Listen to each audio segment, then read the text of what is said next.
This story was locked away for decades, because what happened should not have been possible.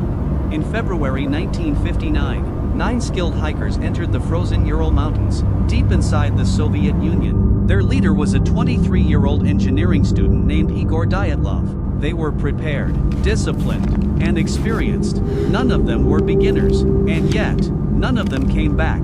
Weeks later, rescuers found their campsite at a place now known as the Dyatlov Pass incident. The tent was still standing, but it had been cut open from the inside. Food was untouched, boots, coats, and supplies were left behind, as if the hikers ran out in panic. Footprints led away from the tent, barefoot, in sub-zero darkness.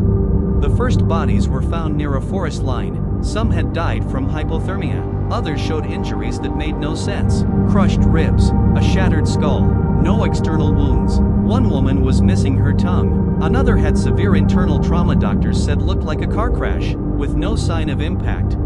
Then came the strangest detail. Radiation was detected on their clothing. Witnesses later reported seeing glowing orange lights in the sky that same night. The official investigation blamed hypothermia and quickly closed the case. The area was sealed off for years.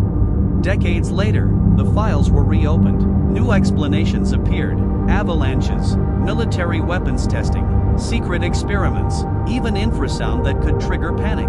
Every theory explains part of the story. None explain all of it. Investigators never agreed on a single cause. Soviet records were incomplete and redacted. Families were warned not to ask questions. Maps were altered. Timelines shifted.